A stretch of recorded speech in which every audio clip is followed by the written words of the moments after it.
How pretty. Did you see that thing that Katie shared with us? The 1 1 second second a day? Yeah. That I was would cool. almost have enough footage to do that. Make a slideshow of daily puppies. Hello, everybody. I am Sandy Mackey. And I am Al Curtis. Not to be confusing. You know, I'm not Al Curtis. And I am certainly not Sandy Mackey, just in case. Which you can sort of tell from our voices, maybe. The computer can. Yeah. When you look at your digital copy of your voice, it's much different than mine. That is in case true. you wanted to know. I did. And clearly in our early recordings many years ago, I could look at the digital on screen and know exactly who was talking because of the way our voices oscillate and leave a signal, I guess, for lack of any better term. I guess it's a sine wave or a wave of some type. So yes, we're different. Anyway, today, let's talk pools. Well, let's talk philosophy, or let's talk philosophy about pools. Let's talk about how long ago we started doing recordings and the early days in our learning, I guess, about storytelling. We went into the recording studio and we had done a series of recordings about things like social media and blogging and organic marketing and which things. is basically how to put all the pieces of telling your story together. That was a long time ago. That was a long time ago. We definitely have evolved from there. Although the principles are exactly the same. If you listen to some of our vintage stuff from 2008, 9, we would offer the same advice and the same approach to storytelling, marketing, creating your digital footprint. It would be exactly the same. I think at that time we were on the social media front, we were probably well ahead of what people were going to figure out the tool and use the tool. We had started with that early on, and really very little has changed. Sure, some of the platforms have changed, and yes, we're more mobile now than ever, and there's a lot of those little detail things, but philosophically speaking, as well as really structurally what you're doing hasn't changed, I don't think, really at all, has it? No. Well, no and yes. I suppose the importance of video has continued to increase, which we had talked about the importance of doing video early on, but maybe not to the extent of what it is. That's Bob the pool dog. Bob the pool dog. Come here, Bob. Making himself known. Which, that's okay. Well, right, unless it pierces people's ears when they're listening. Which is possible, I suppose. Anyway, you're right about video. I think that's probably, trend-wise, video is just increasing. And video was always good and always popular. YouTube was in its very early stages, so it was finally a platform to be able to share video information. And now, at that time, it was still pretty much in its infancy, but we were using it then. I mean, as soon as YouTube came out, people started figuring out the value of using it very quickly. But I think we see it now as such a tool. We used a couple of sites. In addition to YouTube, our advice has always been do a little bit on all of them so that if one of them takes off, you're ready, and also don't put all your eggs in one basket. So we used Vimeo and Vidler back in the day. I think Vidler is probably obsolete. I don't know that I've heard anything about that in a while. Vimeo is still around, but it's a little different.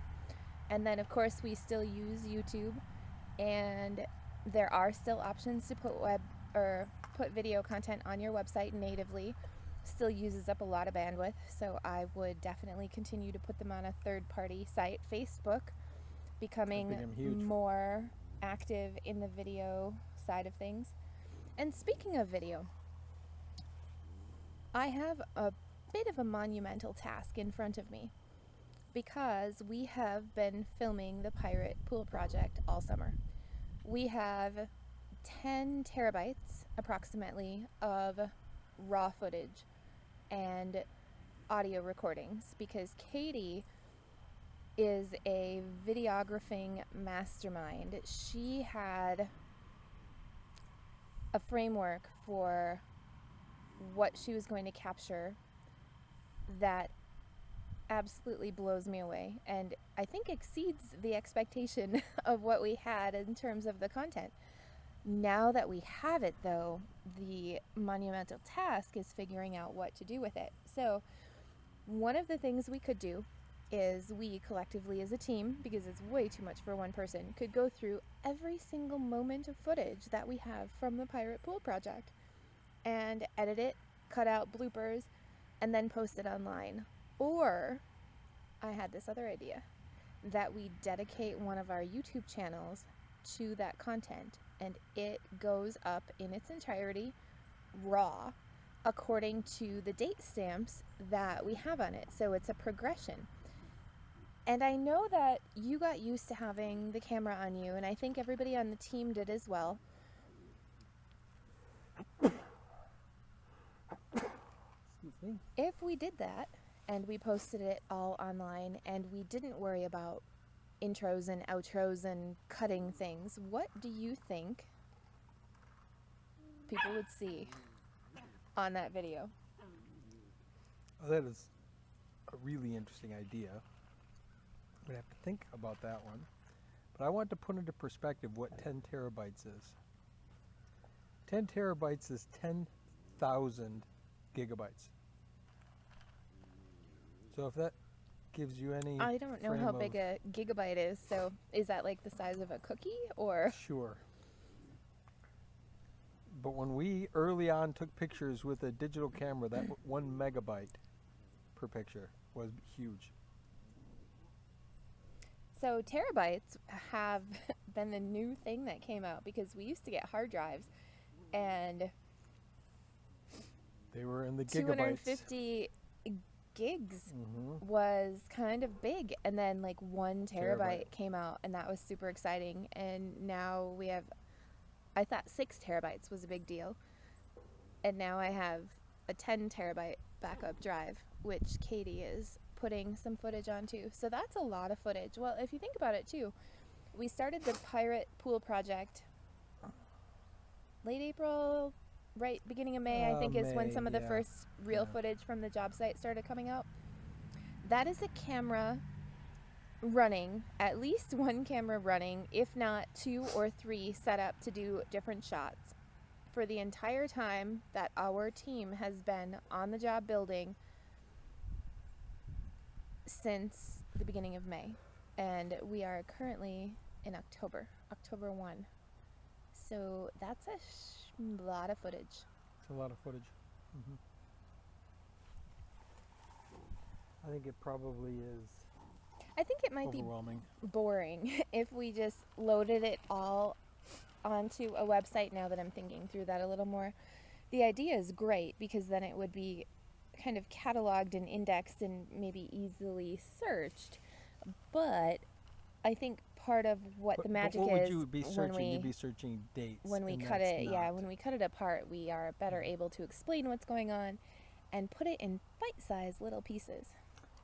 An interesting part of thinking about her putting the show together, estimating 12 episodes or thereabouts at 12 to 18 minutes apiece,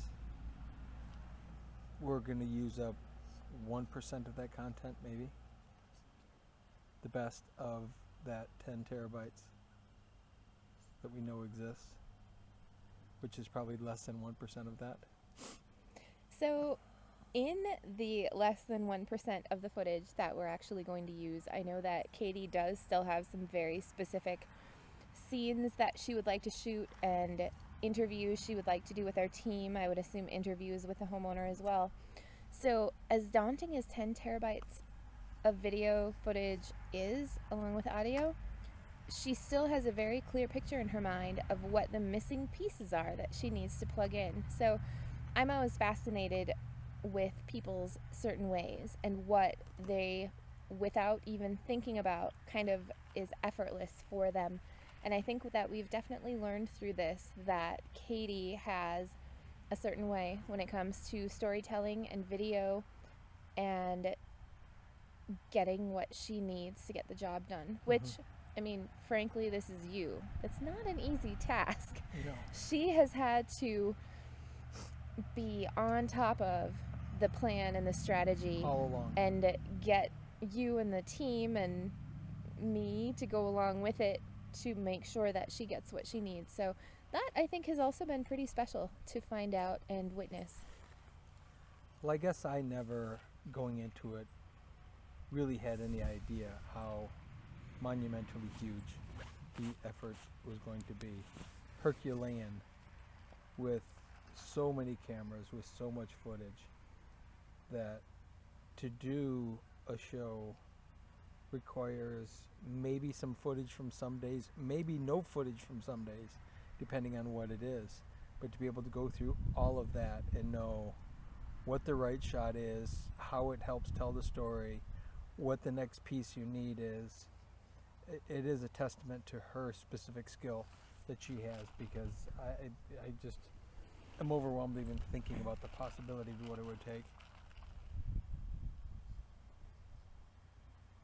And there's a piece of that too where you can't rush that. Much as I want to rush it, much as I would like to have seen it happen as we built, more episodes come out, I also recognize that it's just not that easy. Just isn't. Well, I think we are splendidly on track, and we have officially 3 episodes out, although the first one ended up being kind of episode 0, the preview, the pilot, so to speak, setting it up, and then episode 1 and 2 have come out, so she's working on episode number 3 right now. The goal is have all 12 out by Christmas. It's currently October 1st, so people will be able to binge watch over their holiday break if they choose to. And in between those 12 episodes, we also have a goal of having the majority of the B-roll out in bite-sized pieces so that people can really, the people are going to watch the show for entertainment value. Pool people will probably watch the show and then have a lot of questions about the ways that we've done things, which is where that B-roll footage is going to come in with some of the techniques and the ways that we put things together. And this show will be different, like we've talked about before, than other shows that are out there, because I happened to catch one on TV last week, and it featured one pool per 30-minute episode with commercials, so you probably had 16 minutes of actual show, and then you had people leading it in, taking it out, so we probably saw 9 minutes of actual on-the-job footage. And here we're looking at 5 months of actual on-the-job footage. Hey. I think the significant difference, though, really than anything else that's been done, is telling the story from start to finish of a project. Not just the highlights of the best parts, not just the pretty stuff, not just the cool stuff, but the good, the bad, the ugly, the how-to, how we arrived at, and what our decision-making was, and then sharing that along with philosophy, how-tos, and where we get our stuff, what supplies we use, how we find it. There's a lot of good detail in this show that has nothing to do with the pool necessarily, but it certainly has everything to do with the pool. But there's a lot to be learned for a lot of people, not just specifically about how a pool was built. I think that's probably a big difference as well versus we met a client, wham, we built them a pool, they think we're cool, next episode. It's not at all that at all. I don't think. The goal wasn't that anyway. The goal was to be significantly different and really showcase the people, the team, not just the goofy parts, just not the teasing only, but the way, and hopefully in the end it'll have showcased each of the people involved in a way that you understand who they are as a person.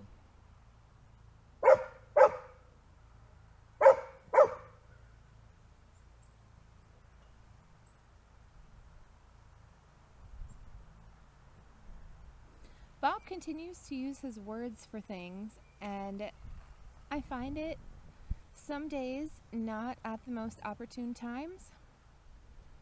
But I would rather it's okay. have a dog that communicates with me and lets me know when the water bowl is empty than one who can't communicate with me. Mm-hmm. So, yes, we're hearing that in the background. Yes, Bob wants something, and he's letting everybody know. But I'm not going to Scold him for that. I'm not going to take that away. I don't think so either. I think a little bit of barking, fine. Bob's just trying to tell us something. He's trying to say something. He doesn't do it just to bark. No. He's got a reason. There's those dogs that just bark for the sake of barking. That is not at all him. He very much has a reason to bark when he does.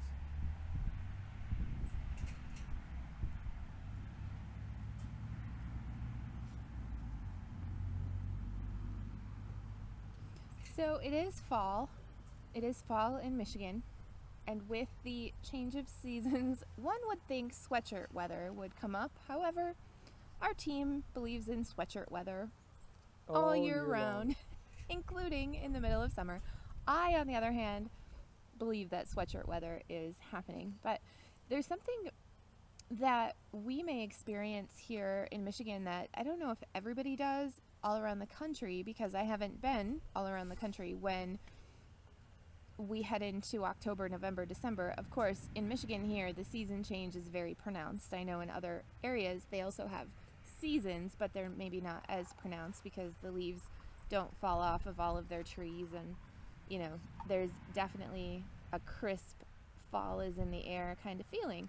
But in the pool industry, it's a sense of kind of relief after a busy, loaded summer is winding down.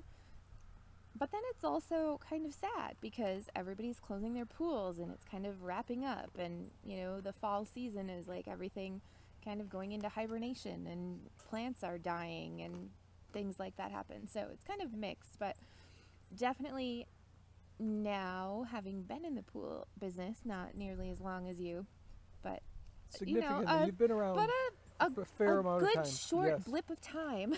It's not a good short blip, it's a pretty good blip. Come More than a decade is not a blip.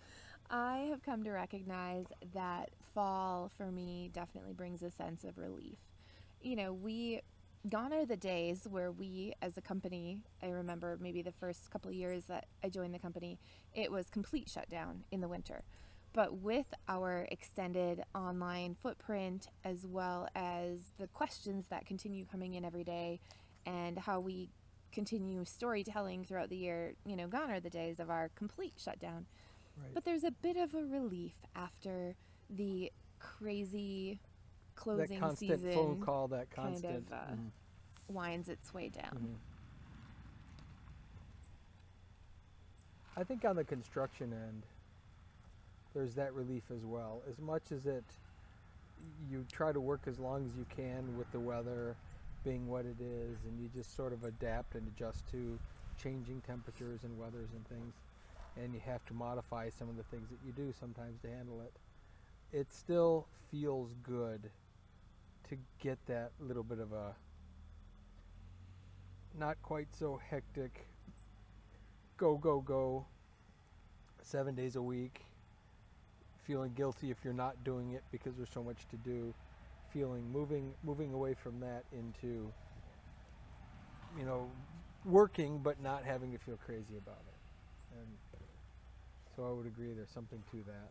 A little more relaxed pace. Yeah, a customer on a construction site is not nearly as anxious. I mean, not that we see that so much anymore in our business like we once would have. An anxious customer wanting us to get Or done an so they anxious pool guy.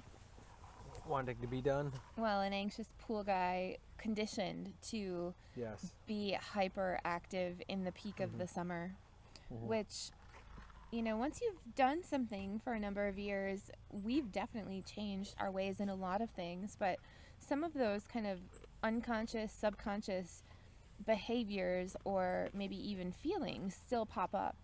They do. What I really like, there's something that happened, and it's worthy of mentioning. In those days when we were hectic, and it was budget driven, and it was volume driven, and you could only allot so much time, energy, money towards something. There was so much pressure to stay within budget. There was so much pressure to do just the right amount and all of that. And recently, I was laying out a patio, and I was sort of laying out the patio the way I wanted it to be. And I don't remember what was on the print, and I don't know how much square footage was allotted on the print or the contract, but I know what I was drawing was more than that. But it didn't. But for me, it was like, well, this is what I'm going to do, and it felt really good to think and to say that this is what I think it should be, without it being, here's how much more money it will be to achieve this look. And when we do what we do the way we do it, we can always afford to give a little more, to do a little bit more, to do what's ultimately going to be right for a customer. And I think that was an interesting moment for me, just feeling better about knowing that it's okay to quote unquote blow a budget, where in years past you would, I remember many times, this was even before me owning the company. I remember we built a pool, and I had to measure the patio to see how many square feet the patio was. And I have my own way of measuring, and this was many, many years ago, and I figured I had this much concrete figured out, and the homeowner thought it was a different number, and it was the difference of 30 square feet probably, or something like that. And an argument ensued between the homeowner and the original owner of the company over this extra square footage of concrete. At that time, $2.10 a square foot probably. Probably no money whatsoever, and the discrepancy was just this teeny tiny amount. And yet, $60 worth of concrete was worth an argument. Yeah, gone are those days. Gone are those days, right. Where instead we're measuring in plus or minus hundreds of square feet sometimes. Or more, yeah. Or more. Well, and I think that just times have changed, and our certain way has changed. And if we choose to work with someone, once we kind of finalize that they'd like us to work for them and we'd like to build their pool,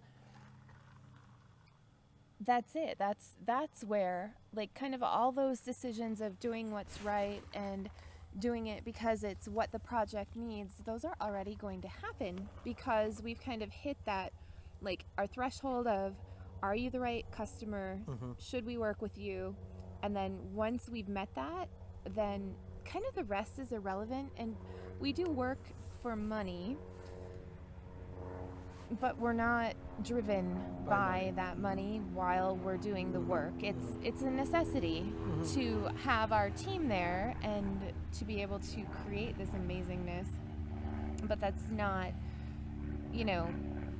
we're not going to come up with an idea and tell you it's going to be an extra $1,000 and then have it be a big decision. You know, if it's the right thing to do, we're just going to do it because we've already met that minimum requirement of what it's going to take to get us to work in your yard. I think a big thing that really helps, and this might be a hang up for a lot of contractors, especially contractors that sub out everything, is when you have something figured out based on square footage, based on how much you're going to pay for it, and you're working from there, and then someone's adding square footage, that's money that you see directly out of your pocket. Where when we're doing the work ourselves, and the square footage is what it is, but we know our material costs, we know our labor costs. Adding a little bit more material and a little more labor doesn't hurt very much. We don't feel that. We're not as emotionally attached to it. Versus if I had to pay out per square foot to someone else, it might. But I don't know. I don't know. I'm just not there. But it certainly helps on our end to be able to just do the work, because that's, number one, that's by far, if it's feasible for someone to do, that's how I would operate. Well, speaking of, that's how we do things.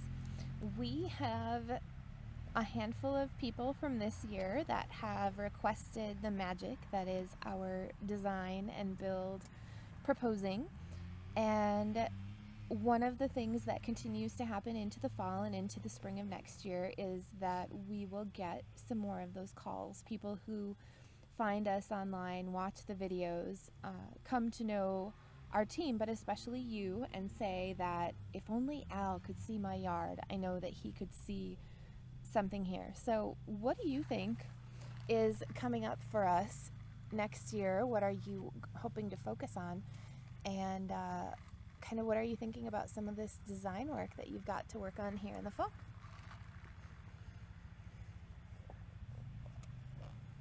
I think that there's room for us to do more projects without necessarily the intensity of the projects. And as much as I love that, and I love the hunt, and I love the chase and the thrill of finding things to use, that's more daunting than anyone could really imagine when you take it so personally. If I didn't give a shit, then maybe it wouldn't matter, but I give a shit.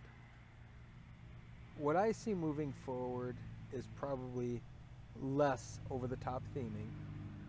I think we have a general idea and theme on a project in terms of an overall look, but I think that next year's projects are going to be less theme-oriented and more genre-oriented or looks-oriented. So if someone's saying they want an up-north theme, up-north look, I see that being more realistic than building a whatever themed specific pool. What themes? So we say this, and yeah, I agree that we'll probably have some genres of pools that we build, and then that one is just going to come along and it's going to knock our socks off with what people are asking for. And as we've talked about how we ended up building a pirate pool, we talked about what kinds of themes you wanted coming up, and we had started collecting pirates, and lo and behold, the pirate people show up, and the magnitude of the project just takes on a life of its own, and boom, there we go. So and now we're out of pirates, by the way. So what's next then? What's a theme that you haven't tried yet?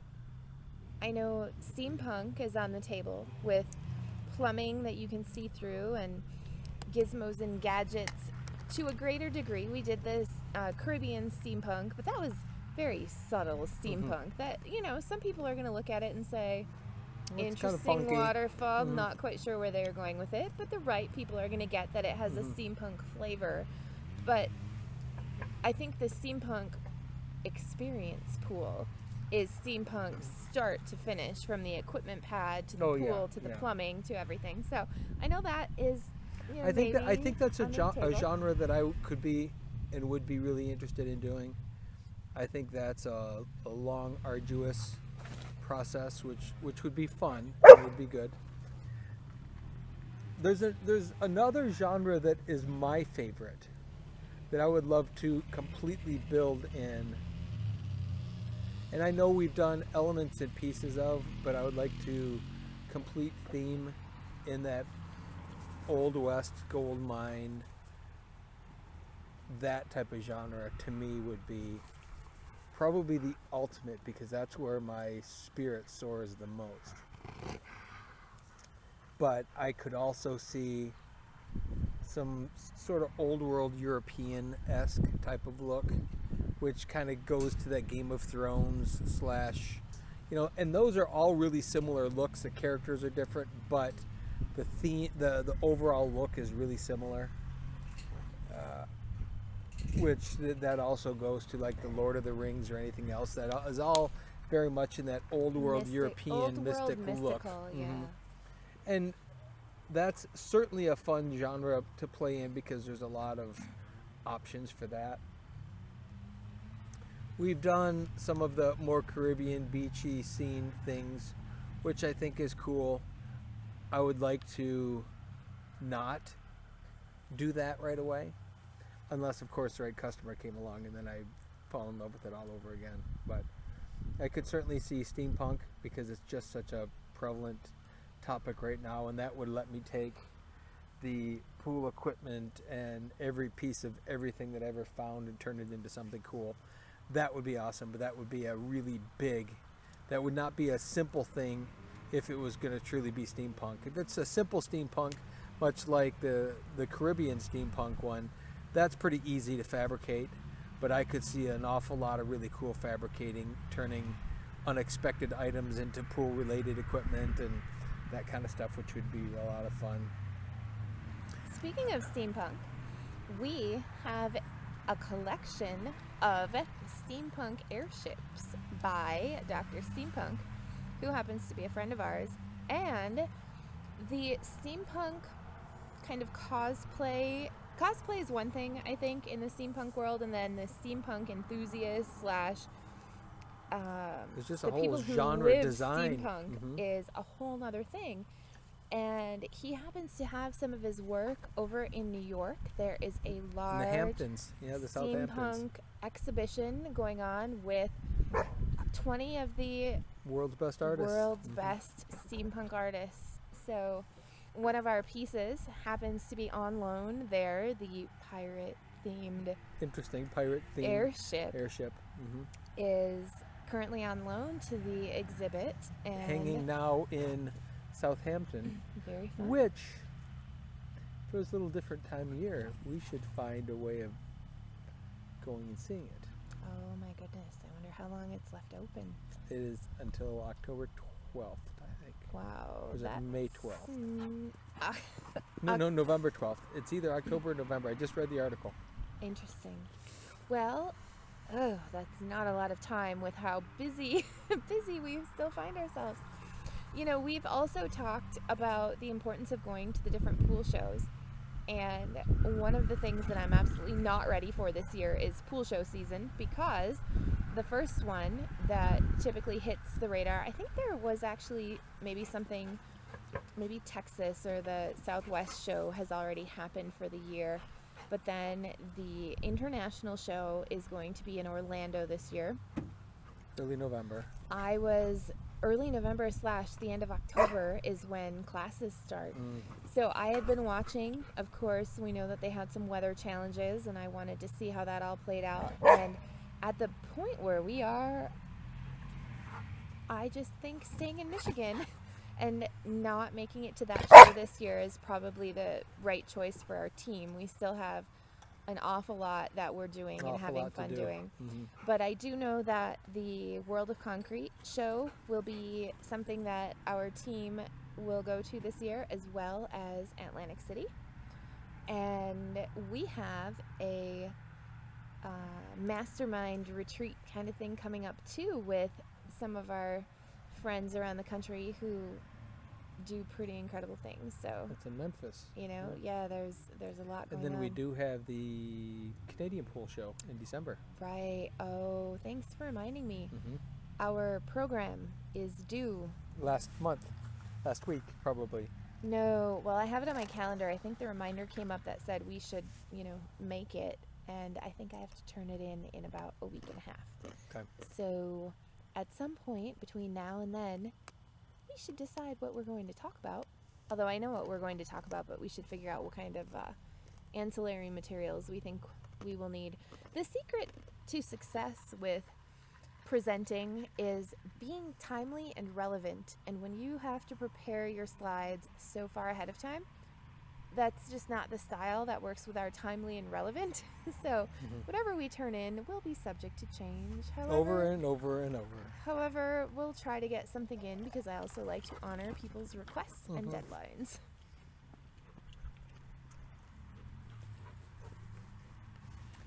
Well, that presentation was about the advancing of, the vinyl liner industry,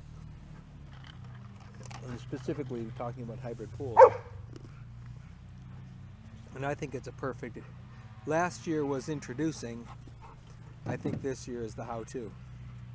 Is showcasing a project from start to finish somehow. And how do you imagine that will take place on the day of the presentation, Al? I think that you and Katie will find all the photographs that we need taken from the pirate pool, and we will showcase that pool from start to finish via photograph and talk about each of the pieces and the challenges associated with it. Did you have any particular sequence in mind, or Yes, start to finish. like shots in your mind that we could begin to look for? We have 10 terabytes of content that you can go by date. And the earlier the date, the earlier that goes in the slides. So first day is first slide, last day is last slide. And then just put them in sequential order. And You then are so helpful. I'm it makes so much glad sense. that you're so helpful. It makes so much sense, doesn't it? It does. We'll figure it out. Yeah, I think there's probably a pretty simple format. I think it's all about the storytelling anyway. It's not so much about the slides, although I do think that people appreciate visually how things were built. They hear about it, but then they want to see the final product. They want to see the finished product. Perhaps this year I will look at the actual dates of the show in Canada, And we will get there and we will prior get there just in prior time to our presentation. to do our program, and with time, intended to visit everybody at the show, unlike last year when it didn't start Well, until it was the following day. we were just off a little bit. That is okay. For any pool people who might be listening to our Pool Guy and Girl podcast, one of the things that we have not done as much with is fiberglass pools throughout the years. And with EcoFinish, the amazing surface technology that's available, we've now refinished a couple of fiberglass pools. They turned out beautifully. The homeowners are thrilled. One of the things, though, that I think everybody on our team would like to come to understand a little bit more is the kind of nuances of fiberglass pools, how they are being built today versus how they were being built back in the day, and how to manage some of the challenges and nuances that come up with dealing with really old, sometimes properly constructed, sometimes not sure what people were thinking, constructed pools. So if anybody's listening and might have some knowledge on that topic by way of advice and stories and things like that, we'd love to bounce some ideas off of you, because looking into next year, one of the service offerings that I think we'll have more of is going to be the eco refinishing. So if we can just shorten our learning curve on a few things, that'd be great, because as you probably know, we've got a history in vinyl liner pools, we have a history in gonite pools, and just being in Michigan and it being such a vinyl liner / gunite market, just the fiberglass experience is just something that we haven't gotten into as a company as far as building, but servicing, definitely it's been there. Well, and traditionally it was vinyl and gunite, and really in the last 20 years, fiberglass is certainly taken our market by storm. Even the last 30 years, I've been around that long. And there's an awful lot of pools here that are underserviced, undertaken care of, and are in sore need of repair that people just don't have anywhere to turn. If we looked at the percentage of pools, though, and we're probably a little more heavily vinyl liner because we still service a lot of original pools that you built. We're probably at 60% vinyl, 30% In the market gunite, or us? and 10% fiberglass. Well, even in the pools that we service. Ooh.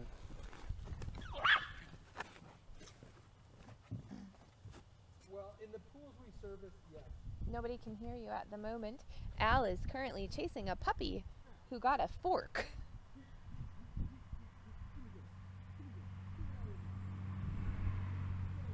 They are super cute.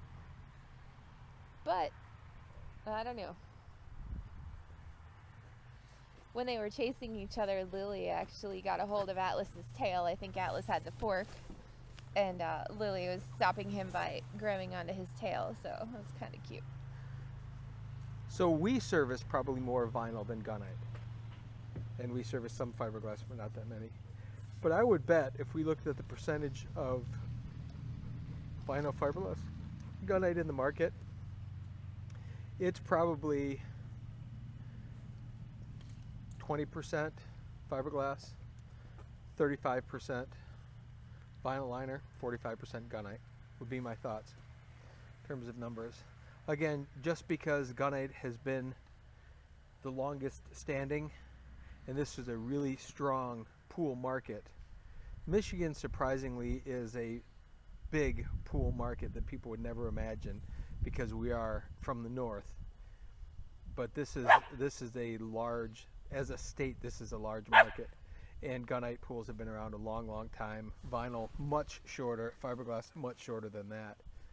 So I would say 45, 35, 20 would be would be what I would guess. But having said that, that 20% fiberglass pools, that's still a lot of fiberglass pools in our market. Speaking of pools, we are supposed to have a 70-degree and an 80-degree day this week. And then if the weather forecast doesn't look warm, I imagine this girls' pool will be closing, as well as all the late holdouts. Like mine as well. And then the puppies are going to have to wait till next year to go swimming. Right, Bob Jr.? Huh? Right, Bob Jr.? Bobby Atlas Axelrod the Fourth. Mm-hmm. Call you Junior, huh, Atlas? So Bobby Atlas Axelrod the puppy does have an Instagram account as well as a Facebook page where you can see all about it. You can also check out all about the pirate pool on the website that I'm working on diligently, livinglegendary.tv, where I'm trying to figure out a great way of hosting the episodes as well as that additional 9.999 terabytes of data that we have not used in the show itself. Well, we certainly don't do anything small. We don't ever do things Small with or restraint simple. or simple. When we get onto something, we go all the way. It doesn't matter what it is. If it's That's just simplest thing to how the it craziest thing, that's how it works for us. Yeah. Either we're all in and we go bonkers on it, and that's what we did with 10 terabytes worth of information on a single pool. Or anything else that we've And done. why have one puppy when you can have 6? That's right. You know? It's just, We have a it makes so much puppy more sense. factory here at the office. We have Well, Puppy puppies Factory running is everywhere. misleading. It's a puppy haven. Puppy Haven. There we go. Yeah. There are 9 currently, 9 English/golden retrievers On our here team? on our team. We need Of to do 3 a different team generations. holiday photo. 3 generations. There's 5 little puppies. There's 3 older semi-adult puppies, And then there's there's one grandparent. one grandparent One Who is parent 5. slash grandparent. who's 5.5. Yeah. Yeah, definitely. Well, on that note, I think that's probably a wrap for today. Mhm. And, I think the puppies need attention. you know, thank you to the one person that we do know listens to the podcast. I think there's Actually, more, but, well, there's one that we hear from regularly, especially when we talk about him. So, hello to you. And I don't know. On that note, if there's 2, then hey, that's awesome. speak up so we can acknowledge you. Awesome. Well, until next time. next time.